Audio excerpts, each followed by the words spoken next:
Hello everyone, मैं Arvind genuine classes में आपका स्वागत करता हूं। कैसे हो आप सभी लोग? आई होप आप सभी अच्छे होंगे, घर पे होंगे, सुरक्षित होंगे। मेरे प्यारे बच्चों, आप सभी जो हैं 9th क्लास से प्रमोट होकर 10th क्लास में हो चुके हैं और 11th क्लास से प्रमोट होकर 12th क्लास में हो चुके हैं। यहां पर मैं बात कर रहा हूं राजस्थान माध्यमिक शिक्षा बोर्ड की। और राजस्थान माध्यमिक शिक्षा बोर्ड ने नॉन बोर्ड क्लास के जो स्टूडेंट थे, कोविड-19 के चलते उनको बिना एग्जाम के प्रमोट कर दिया नेक्स्ट क्लास में। तो अब जो है आप नए सेशन में आ चुके हो और आपकी पढ़ाई अभी बंद है, कोचिंग बंद है, स्कूल बंद है, इंस्टीट्यूट बंद है, लेकिन आप खुद अपनी पढ़ाई जारी रख सकते हैं। तो इस वीडियो में सारी बात करने वाला हूं कि कौन सा सिलेबस आपको पढ़ना होगा, नया सिलेबस आपका कैसा है, एनसीईआरटी को किस टाइप से आप पढ़े, बुक्स आपको कहां मिलेंगी, स्टार्टिंग कैसे करें आप, और खुद आप सेल्फ स्टडी कैसे कर सकते हैं, नोट्स कैसे बना सकते हैं, सभी पॉइंट पे बात करने वाला हूं। और काफी सारे आपके क्वेश्चन भी हैं, क्योंकि इसके रिगार्डिंग में एक वीडियो बना चुका हूं। काफी समय पहले मैंने एक वीडियो बनाई थी, आई बटन में आपको लिंक मिल जाएगा उस वीडियो का। नए सिलेबस के आधार पर ही मैंने वो वीडियो बनाई थी, एनसीईआरटी सिलेबस, जो आपका सिलेबस चेंज हुआ है। और काफी अच्छा रेस्पॉन्स था उस वीडियो के ऊपर, काफी सारे आपके कमेंट मैंने देखे। तो जो भी मुझे कमेंट लगे कि यार उसका जवाब देना चाहिए, तो मैं इस वीडियो के अंदर सारी बातें आपको समझा दूंगा। पहली बात है कि 2020-21 की बात करें, 2020-21 की बात करें, जो पुराना सेशन था जिसमें आप 9th क्लास में थे, जिसमें आप 11th क्लास में थे, तो यहां पर मैं आपको बताना चाहूंगा उस समय सभी सब्जेक्ट के जो पेपर थे या बुक्स थी, उन सभी को क्या कर दिया, एनसीईआरटी कर दिया था। आपने 9th में एनसीईआरटी पढ़ा, आपने 11th में एनसीईआरटी पढ़ा, 8th क्लास भी एनसीईआरटी, 7th 6th जितने भी आरबीएसई बोर्ड की फर्स्ट से लेकर 12th तक की जो क्लासें हैं, सिर्फ 2 क्लास को छोड़कर, एक 10th क्लास को, एक 12th क्लास को, क्योंकि वो बोर्ड क्लासें थी और उनका लास्ट ईयर है जब वो राजस्थान माध्यमिक शिक्षा बोर्ड की बुक पढ़ रहे हैं। और अब उनका पेपर हो जाएगा, पेपर होने के बाद वो नेक्स्ट क्लास में आ जाएंगे और उनको भी एनसीईआरटी पढ़नी होगी। अब यहां पर मैं बात करूं आपसे, तो आपको जो है अब राजस्थान राज्य पाठ्य पुस्तक मंडल जयपुर नहीं पढ़ना, अब आपको पढ़ना है एनसीईआरटी। क्या पढ़ना है? एनसीईआरटी। सभी क्लासेस के विद्यार्थियों को एनसीईआरटी पढ़ना है, चाहे आप बोर्ड क्लास के हो, चाहे आप नॉन बोर्ड क्लास के हो। अब पहली से लेकर 12वीं तक सभी क्लासेस का जो सिलेबस है वो हो चुका है एनसीईआरटी। एनसीईआरटी होता है राष्ट्रीय शैक्षिक अनुसंधान और प्रशिक्षण परिषद, नई दिल्ली के अंदर। और ये जो एनसीईआरटी की बुक्स हैं, जो प्रकाशन है, ये पूरे भारत के अंदर होता है। मतलब सीबीएसई वालों की जो बुक भी होती है उनका प्रकाशन भी एनसीईआरटी करता है, अदर स्टेट की जो बुक्स हैं उनका प्रकाशन भी एनसीईआरटी करता है। और हमारा जो राजस्थान माध्यमिक शिक्षा बोर्ड है उसके बुक का प्रकाशन भी कौन करेगा? एनसीईआरटी। एनसीईआरटी से फायदा क्या होगा? सबसे बड़ी बात क्या है कि राजस्थान सरकार ने इस सत्र में एनसीईआरटी कंप्लीटली लागू क्यों कर दी है, क्या फायदा होगा? फायदा होगा आगे जाके जब आप हायर एजुकेशन में जाओगे, आप एंट्रेंस दोगे, 12th के बाद में आपको एंट्रेंस देना होता है नीट का, आईआईटी जेईई का, तो उसमें पूरा सिलेबस एनसीईआरटी का आता है। हेलो बच्चों, पढ़ाई में डाउट आते हैं, घबराइए मत, सबका सॉल्यूशन है डाउट नट। बच्चों, आप किसी भी सवाल में अटक गए हो या आपसे सॉल्व नहीं हो पा रहा है, बस आपको उस क्वेश्चन का फोटो लेना है, उस क्वेश्चन को क्रॉप करना है और 5 सेकंड के अंदर अंदर आपको उस क्वेश्चन का वीडियो सॉल्यूशन मिल जाएगा। फिर चाहे आपका क्वेश्चन होमवर्क का हो, सीबीएसई का हो, यूपी, बिहार, महाराष्ट्र, राजस्थान, एमपी या किसी भी बोर्ड का हो, चाहे आईआईटी जेईई, नीट, क्लास 6 से 12वीं का सवाल हो, इन सबका जवाब मिलेगा डाउट नट पर। या फिर कोई भी सब्जेक्ट हो, physics, chemistry, maths, biology, science, आपकी सभी सवालों के जवाब मिलेंगे डाउट नट पर। साथ ही आप डाउट नट पर पढ़िए कोटा की बेस्ट फैकल्टी जैसे जीबी सर, एनजे सर, आकांक्षा मैम, प्रिंस सर जैसे टॉप टीचर से। यानी अब पूरी पढ़ाई होगी डाउट नट ऐप पर। 3 करोड़ से ज़्यादा बच्चे डाउट नट ऐप पर पढ़ाई कर रहे हैं, तो आप भी जाइए और डाउनलोड कीजिए डाउट नट ऐप।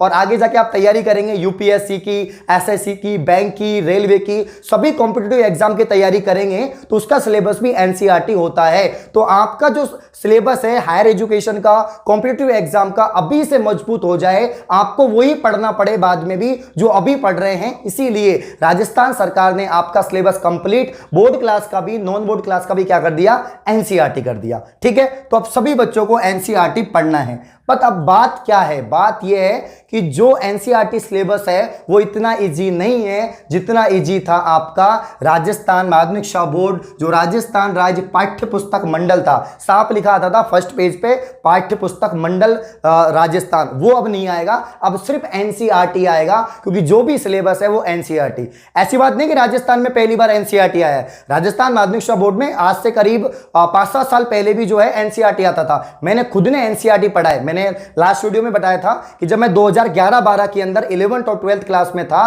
तो मैंने खुद ने भी एनसीईआरटी पढ़ी है। काफी बच्चे कमेंट कर रहे थे सर आपके पास कौन सी सब्जेक्ट थी 2011-12 के अंदर 11th-12th के अंदर, तो मेरे पास थी पीसीबी, फिजिक्स केमिस्ट्री बायोलॉजी। ठीक है भाई, तो 2011 के अंदर सिलेबस कंप्लीट चेंज हुआ था, एनसीईआरटी सिलेबस आया था, और 12 के अंदर हमने बोर्ड में भी एनसीईआरटी पढ़ा था, तो मुझे अच्छे से नॉलेज है एनसीईआरटी की, तो मैं आपको बता रहा हूं। अब यहां पर मैं आपको समझा देता हूं कि न्यू सिलेबस बुक्स।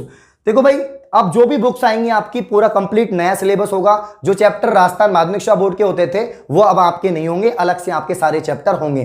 काफी बच्चे ये होते हैं पुरानी बुक्स परचेज कर लेते हैं ना, ये हमारे राजस्थान में है, ये मतलब अपने भाई बहनों की बुक्स ले लेते थे, क्योंकि नई बुक्स तो क्या मतलब है, सिलेबस तो सेम ही होता था। लेकिन अब आपको नई बुक्स लेनी है, चाहे जो 10th का बच्चा है, जो 12th का बच्चा है, उसको हर सब्जेक्ट का जो है नई बुक्स लेनी होगी। अगर हम बात करें 12th क्लास की बात करें और आप साइंस स्ट्रीम के हो, आपके पास भी पीसीबी है, तो आपको फिजिक्स, केमिस्ट्री, बायोलॉजी और हिंदी इंग्लिश की जो बुक्स हैं, जो लैंग्वेज बुक्स हैं आपकी, वो भी नई आएंगी, वो भी एनसीईआरटी होंगी।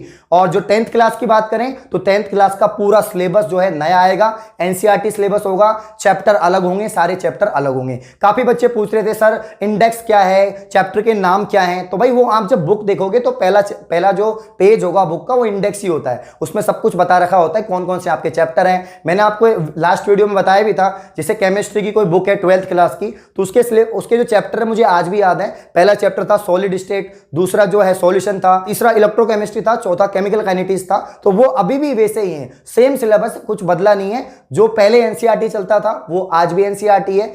जो सीबीएसई वाले पढ़ते हैं, सीबीएसई वाले क्या पढ़ते हैं, सीबीएसई वाले एनसीईआरटी पढ़ते हैं, बस उनका जो है इंग्लिश में होता है, हमें हिंदी में पढ़ना है। अब हमारे आरबीएसई बोर्ड में भी इंग्लिश मीडियम होते हैं, ऐसी बात नहीं है कि हम हिंदी मीडियम के हैं, हमारे आरबीएसई बोर्ड में भी इंग्लिश मीडियम वाले होते हैं, और उनको वो कन्वर्ट इंग्लिश में रहेगा, बुक तो सेम ही रहेगी, बस उसको इंग्लिश में ट्रांसलेट कर देंगे। ठीक है, सबके लिए। तो यहां पर बुक की बात हो गई। अब आप बुक कहां से परचेज कर सकते हैं, अभी तो लॉकडाउन है, 6 जून तक आपकी ग्रीष्मकालीन अवकाश है, और जिस हिसाब से कोविड की परिस्थितियां हैं, कोविड के केसेस आ रहे हैं, उस हिसाब से लग रहा है कि आपकी स्कूल अभी थोड़ा और लेट खुलेगी। अभी जुलाई में संभव नहीं लग रहा कि आपकी स्कूल खुल जाएगी, जून में तो बिल्कुल संभव नहीं है, जुलाई में भी संभव नहीं लग रहा, क्योंकि अभी जो प्राथमिकता होगी सभी स्कूल्स की, सभी बोर्ड की, अभी जो प्राथमिकता है वो है 10th 12th की बोर्ड एग्जाम, क्योंकि लास्ट सत्र की अभी बोर्ड एग्जाम नहीं हुई है, तो सबसे पहले बोर्ड एग्जाम होंगी, उसके बाद आपकी नए सेशन की पढ़ाई स्टार्ट होगी, तो काफी समय लगने वाला है। तो अभी तक या अब जो समय है 1-1.5 महीने आपके पास में स्कूल खुलने से, अगर कोविड कंट्रोल में आता है तो आपकी स्कूल खुलती है, तो फिर भी आपके पास 1-1.5 महीना है, और यह समय आप कैसे यूटिलाइज करें, कैसे बुक्स आप परचेज करें, कैसे पढ़ें। अब काफी बच्चे ऐसे होंगे जो गांव चले गए, देखो सिटी के अंदर जो बच्चे रहते हैं वो सब गांव के ही रहते हैं, तो कोविड-19 के चलते अब काम वाम सब बंद हो गया है, तो सब लोग गांव चले गए। जो गांव चले गए अब उनके थोड़ा इंटरनेट का भी इशू है, ऑनलाइन वो नहीं पढ़ सकते, तो क्या होता है, मतलब ऑनलाइन नहीं पढ़ सकते, अब बुक्स भी नहीं है, क्योंकि आसपास जो है स्टोर भी तो खुले नहीं है ना, और ही सामान की जो दुकानें हैं वही नहीं खुल पा रही, तो फिर स्टेशनरी तो कैसे खुलेगी, क्योंकि अभी सभी शिक्षण संस्थान बंद हैं। तो आप कैसे बुक परचेज करें, तो अगर आप सिटी में रहते हैं तो फिर भी आपको बुक्स मिल जाएंगी, क्योंकि मैंने भी ट्राई किया है हमारे सांगानेर के अंदर, मैं सांगानेर जयपुर से हूं, तो सांगानेर में भी काफी सारे जो स्टोर्स हैं वो खुले हैं, टाइम टू टाइम खुलते हैं, और काफी बच्चों ने बुक परचेज की है। काफी बच्चों के मेरे पास फोन भी आए थे, मेरे ऑफलाइन भी पढ़ाता हूं, तो काफी बच्चों के फोन आए, सर बुक्स आ गई हैं क्या मार्केट में, हम ले सकते हैं कि, मैंने बेटा आ गई है ले लो, और काफी के पेरेंट्स उनको बुक ला के दिए कि बेटा 12th की ये पीसीएम का सिलेबस है, ये पीसीबी का है, आप अपनी तैयारी जारी कर दो, क्योंकि एनसीईआरटी आपको पढ़ना है, और एनसीईआरटी टफ है, बिल्कुल टफ है। क्यों टफ है मैं आपको बताऊंगा इस चीज को। ठीक है भाई, तो बुक्स आप अगर आप गांव में हो तो अब उसका तो क्या कर सकते हैं, गांव में तो वैसे भी नहीं हो पाएगी, अरेंज नहीं हो पाएगी, लेकिन अगर आपके पास फोन है, एंड्रॉइड फोन है, इंटरनेट है आपके पास में, तो आपको क्या करना होगा, इंटरनेट है तो आपको एनसीईआरटी के बहुत सारे ऐप्स है, उन ऐप को आपको डाउनलोड करना होगा, वहां से बुक डाउनलोड करनी होगी। इसके अलावा जो मिशन ज्ञान ऐप है उससे भी आप जो है बुक डाउनलोड कर सकते हैं एनसीईआरटी की। वैसे आरबीएसई ने बोला था कि हम अपनी ऑफिशियल वेबसाइट पर अपलोड कर देंगे, बट अभी तक नहीं की, मैंने भी कई बार देख लिया, अभी तक अपलोड नहीं की है। तब तक आप मिशन ज्ञान पर या इसके अलावा एनसीईआरटी का खुद का एक मतलब पोर्टल है, वहां पर आप डाउनलोड कर सकते हैं। बाकी सबसे बड़ी अपडेट और सबसे बड़ी बात यह है कि मैं खुद भी पढ़ाने वाला हूं, मैंने पहले भी आपको कहा था, और जल्दी से जल्दी जून के आसपास, स्टार्टिंग जून में ही मैं जो है स्टार्ट कर दूंगा 10th की साइंस की बुक। साइंस की बुक जो है एनसीईआरटी की पूरी कंप्लीट मैं आपको पढ़ाऊंगा, जितने भी चैप्टर हैं सारे चैप्टर मैं आपको क्लियर कराऊंगा, उनके एमसीक्यूज करवाऊंगा, उनके जो कुछ चैप्टर के पीछे वाले जो क्वेश्चन है वो भी सारे मैं आपको करवाऊंगा, जितने भी अभ्यास क्वेश्चन है सब कुछ मैं आपको करवाने वाला हूं। इसके अलावा और भी सब्जेक्ट अगर समय मिलता है, जो भी चीजें होती हैं, तो और भी सब्जेक्ट मैं आपको करवाऊंगा। 11th 12th की भी मैं बायोलॉजी या केमिस्ट्री को भी देखूंगा और वो भी मैं आपको पढ़ा सकता हूं। तो बिल्कुल हमारे चैनल पर स्टार्ट होगी साइंस एनसीईआरटी में आपको पढ़ाने वाला हूं 10th क्लास की, बहुत जल्दी आपको वीडियो मिल जाएगा। ठीक है भाई। और अब मैं आपको बता देता हूं कि एनसीईआरटी टफ क्यों है, क्योंकि काफी सारे बच्चे पूछ रहे हैं सर कि कैसे पढ़ेंगे, कैसे क्या सिलेबस होगा, सर हमने तो पहले पढ़े ही नहीं। तो मैं आपको समझा देता हूं एनसीईआरटी में क्या होता है। जैसे कोई एक पेज है, कोई एक टॉपिक है, तो वो टॉपिक क्या है पूरा, मतलब उसको समझना बहुत मुश्किल होता है, क्योंकि हर लाइन में कोई ना कोई मतलब एक निष्कर्ष होता है, एक एक्सप्लेनेशन छुपी होती है। तो उसको आप खुद नहीं समझ सकते, क्योंकि आप तो यार 11th पढ़ रहे हो या 12th पढ़ रहे हो या 9th पढ़ रहे हो या 10th पढ़ रहे हो, आप तो पहली बार पढ़ रहे हो ना। तो आपको या तो रेफरेंस की आवश्यकता पड़ेगी, या रेफरेंस नहीं तो फिर किसी टीचर की आवश्यकता पड़ेगी, क्योंकि अभी टीचर तो कैसे उपलब्ध है। अगर ऑनलाइन पढ़ रहे हो तो बहुत अच्छी बात है, अगर ऑनलाइन नहीं पढ़ रहे, ऑफलाइन पढ़ोगे तो ऑफलाइन के लिए भी समय लगेगा, क्योंकि कोविड के चलते सभी शिक्षण संस्थान आपके बंद हैं, कोचिंग बंद है, स्कूल बंद है। जब ऑफलाइन ही चालू हो जाएगा तो कोई दिक्कत ही नहीं रहेगा, क्योंकि हमें टीचर्स तो पढ़ाएंगे ही एनसीईआरटी।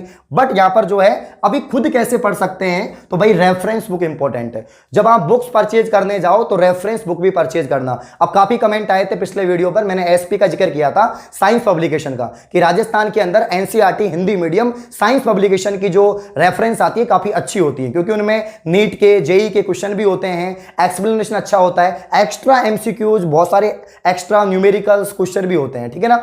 तो एक मतलब जरूरी है। अब एक्सीलेंट में आप ले सकते हैं, संजीव भी ले सकते हैं, और भी काफी सारी मार्केट में आती होंगी। अब काफी बच्चे पूछ रहे थे सर डिफरेंस क्या है इनमें। डिफरेंस कुछ भी नहीं है, राइटर अलग अलग हैं, और आपको लगे कि सबसे बेस्ट ये है तो आप पढ़ सकते हो।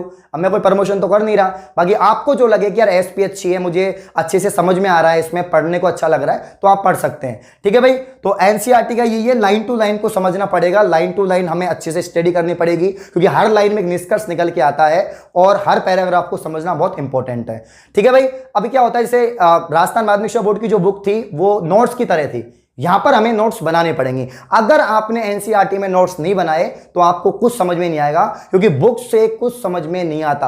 आपको नोट्स खुद को बनाने होंगे। जैसे अगर हम 11th 12th की बात करें, साइंस स्ट्रीम की बात करें, तो आपको जो है डेरिवेशन खुद पूरी सॉल्व करनी होगी। डेरिवेशन में क्या होता है 11th 12th के अंदर, कि आपको दो तीन स्टेप बता देंगे और कंप्लीट कर देंगे। अब वो ऐसा तो है नहीं कि भाई कोई डेरिवेशन है वो 2-3 स्टेप में कंप्लीट हो जाए, उसकी 7-8 स्टेप तो होंगी, वो सारी स्टेप उसमें गिवन नहीं है, कम ही स्टेप गिवन है। अब वो आपको खुद को सोल्व करनी है ना, वो जो बीच में स्टेप खा गया वो बुक्स में नहीं है, वो आपको निकालनी है, आपको खुद सोल्व करनी है, इसलिए नोट्स जरूरी है। तो अभी आप चैप्टर वाइज नोट्स बनाना स्टार्ट करो। आप हेल्प ले सकते हो रेफरेंस बुक का, आप हेल्प ले सकते हो किसी आपके कोई गार्जियंस हो, कोई ब्रदर हो जिसने एनसीईआरटी पढ़ा हो या उसको नॉलेज हो, या ऑनलाइन का आप हेल्प ले सकते हैं। ऑनलाइन में भी काफी सारी रेफरेंस बुक मिल जाएंगी। काफी सारे ऐसे यूट्यूब चैनल हैं जो बहुत सारा एनसीईआरटी रिकॉर्डेड लेक्चर पढ़े हुए, मतलब कहीं से भी आप पढ़ने वाले को देख कहीं से पढ़ सकता है। बाकी मैं तो स्टार्ट कर ही रहा हूं, तो अपने चैनल पर तो आप पढ़ोगे। ठीक है भाई। तो उसको समझना जरूरी है और समय देना बहुत जरूरी है। अभी से आप इसको स्टार्ट कर सकते हो, इस समय को यूटिलाइज कर सकते हो। ऐसा तो है ही नहीं कि भाई जब स्कूल खुलेंगी तभी मैं पढ़ूंगा, या मेरी तो एग्जाम आएगी तभी पढ़ूंगा। तो अगर ऐसा बच्चा होगा, वो ऐसा सोच रहा होगा कि यार मेरी तो जब पढ़ाई स्कूल में स्टार्ट होगी ना तभी पढ़ूंगा, तभी बुक्स लाऊंगा, अभी तो कुछ नहीं करना, मजे करने हैं, तो भाई वो तो बहुत ज्यादा डिप्रेस हो जाएगा, क्योंकि सिलेबस बहुत खतरनाक होता है। मैं खुद बता रहा हूं यार, जब हमारे टाइम पे 2011 में 12 में जब बोर्ड क्लास हुई थी, 12 में जब बोर्ड एग्जाम हुई थी, केमिस्ट्री का जो पेपर आया था तोते उड़ गए थे सबके तोते, मतलब बहुत टफ पेपर था और सभी सब्जेक्ट का टफ पेपर था। अच्छे नंबर नहीं आए थे, बहुत कम नंबर आए थे बच्चों के। ठीक है ना। तो आपको मेहनत करनी है। एनसीईआरटी अगर आप मेहनत करेंगे तो बिल्कुल समझ में आएगी, ऐसी बात नहीं कि समझ में नहीं आएगी। आपको मेहनत करनी होगी, रेफरेंस की सहायता लेनी होगी, टीचर्स की सहायता लेनी होगी, खुद सेल्फ नोट्स बनाने होंगे और बहुत ज्यादा आपको जो है मेहनत करनी है। तो सभी सब्जेक्ट को अभी आप बुक तो परचेज कर लो, या तो अगर आप सिटी में रहते हो तो आपको आसानी से मिल जाएंगी, वो कोई दिक्कत नहीं है। बाकी आप ऑनलाइन कहीं से भी ले सकते हो, मैंने बता दिया है कौन कौन से सोर्स है, वहां से आप ऑनलाइन बुक्स ले सकते हो। और अब बहुत जल्दी नया सेशन हमारा स्टार्ट होने वाला है, स्कूल ओपन हो जाएंगी, लास्ट सेशन की बोर्ड एग्जाम भी हो जाएंगी, तो नए सेशन की अब हम जो है तैयारी स्टार्ट करते हैं। और आप लोग भी स्टार्ट कर दो तैयारी, और रेगुलर जो है वीडियोस आने वाली हैं नए सेशन के रिगार्डिंग। काफी सारी मोटिवेशनल इंपॉर्टेंट जो वीडियोस होती हैं सिलेबस के रिगार्डिंग, चैप्टर्स के रिगार्डिंग, वो सारी वीडियो मैं डालने वाला हूं। तो आप जुड़े रहें चैनल से, सब्सक्राइब कर लें, बेल आइकन को प्रेस कर लें, क्योंकि जो नए बच्चे हैं उनको बहुत ज्यादा जो है जरूरी है चैनल से जुड़ना, वीडियोस को देखना। ठीक है भाई। तो इसी के साथ वीडियो को एंड करता हूं। धन्यवाद।